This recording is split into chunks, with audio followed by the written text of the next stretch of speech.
Do you want to slash your mortgage costs? Discover the secret to buying down your interest rate. In this video, I'm going to give you a detailed explanation of what a buy down is, should you do it, and is it right for you long term?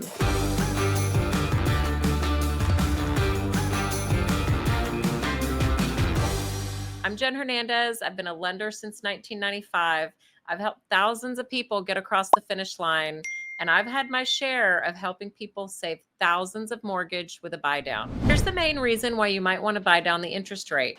Your overall long-term cost. You might be able to buy a larger home with the same monthly payment, or buy the same home with a lower monthly payment. So we're going to go over both today so that you know which one could potentially be right for you. So in your research, you might see or hear terms like origination points, mortgage points, discount points. I'm going to let y'all in on a little secret. They all mean the same thing. These points are upfront interest paid at closing that reduce your interest rate long term.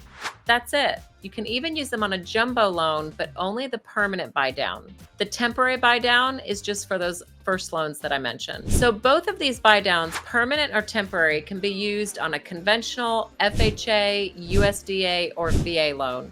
If you're a jumbo loan, meaning it's in the higher loan limits, you're only able to do the permanent buy down option. Let's go over a permanent buy down first. So let's say that your loan amount is $400,000. So a permanent buy down would mean that you're paying a loan differential up front one time at the closing, and that's going to buy down your loan permanently for the life of the loan, either 30 years, 20 years, 15 years, whatever loan term you agree to. So 1 point is equal to 1% of the loan amount. So in this example, if your loan is $400,000, 1 point is 1% times the loan amount. That's $4,000.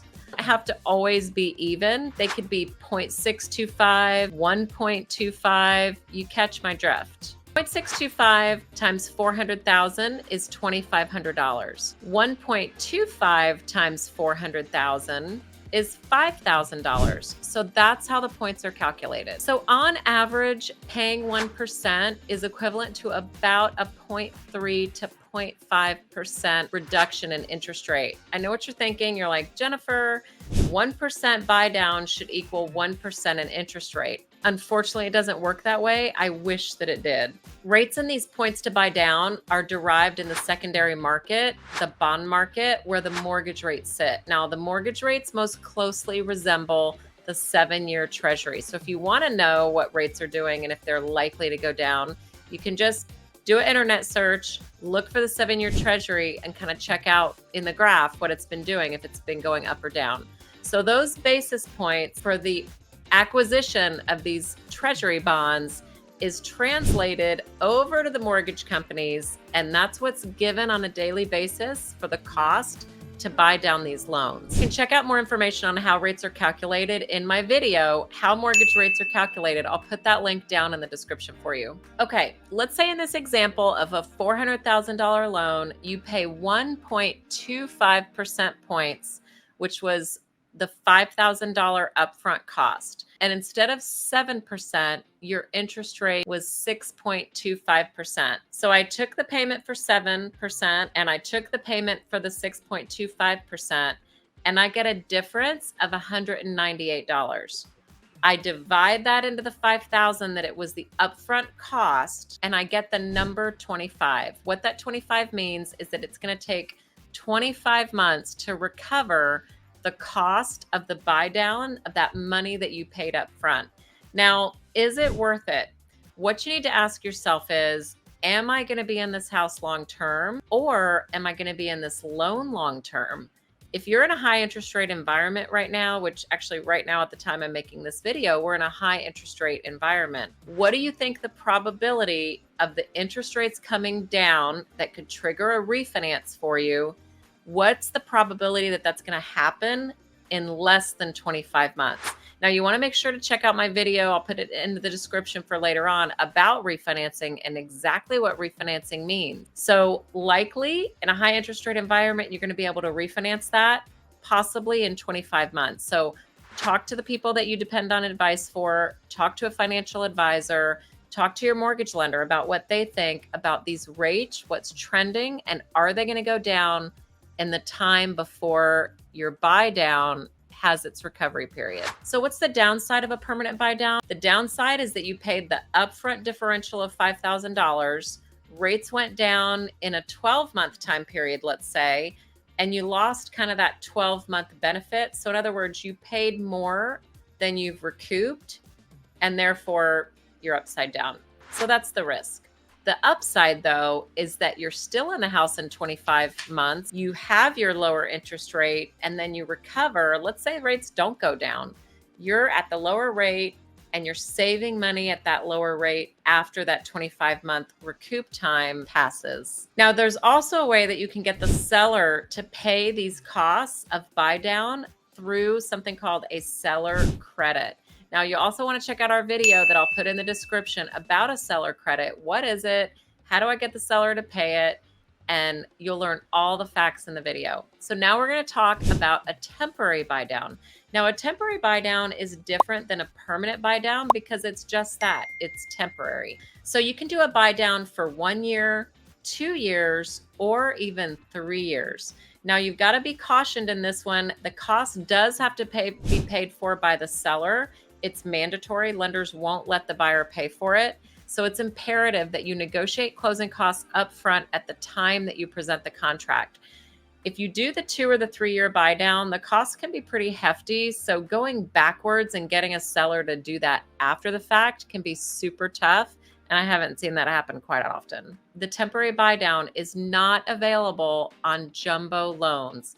It's only available on conventional FHA, USDA, or VA loans. It's also not available on hybrid loans like bank statement loans, no income loans, all those loans that you hear about that are just kind of over there. They're just not commonly used. We're talking about the mainstream loans here. Okay, so let's dive in. A 1% buy down buys your rate down for the first year of 1%. So in this example, buying that 1% down is equivalent to $3,100 that the seller would need to pay. This is going to save you $265 a month for that first year. So now let's go to the 2-1 buy down. This means that the first year, your rate is bought down by 2 percentage points. And then in year 2, it's 1 percentage point. And then in the third year, it's back to where it was on your closing date. So let's just say that rates right now are 7%. That means that the first year, your rate would be 5%. And the second year, your rate would be 6%. Now, this is a savings for year 1 of $519. Year 2 at the 6%, you're saving $265. The total savings for this option is $9,400. Now remember, this is being paid by the seller. So the mechanics of how this works is the seller gives a credit at closing. That money goes into an escrow account with the lender of record. And every month that your payment is short, because remember, the interest rate was supposed to be 7 in this example, and you're paying 5. So where does the extra 2% come from? The lender's actually going to take money from that escrow account where that money is sitting, that was the credit. They're going to take that differential every month and deplete that account downwards. Now, the thing that I like about the temporary buy down is that if you happen to refinance before the 2-year period is up, let's say you refinance in period 1, there's going to be a balance left in that money that's sitting in escrow with the lender. You actually get that back in form of a principal reduction. So the reason I like this option, it is not a use it or lose it item. This is something that you can later on tap into, get that credited to your principal balance if you don't use it all, and refinance before that 2 years is up. Now let's hop to the 3-1 option. This is the most expensive option. Now I haven't seen this a lot in the current market. Currently, when I'm making this video, actually we're in a seller's market, or at least where I live, we're in a seller's market. Inventory is tight. So you need to be aware that the more you ask for the seller for, the more they're going to stop and pause before considering your offer, because this is money out of their pocket. The 3-1 buy down though is a super cash in for homeowners. So the important thing to note is that on the 3-1 buy down, you need to put 10% down. So this is not available on the 3 or 5% down option for homeowners. What is the reason? The reason is because the cost is so high to do the 3-year buy down that the credit of the closing costs exceeds the limits that are deemed by the program. So on a conventional loan, if you put 10% down, you can get up to a 6% credit from a seller. Now, FHA and VA loans, you're gonna be okay. You can still put those lower down payments because those closing cost credits are actually higher.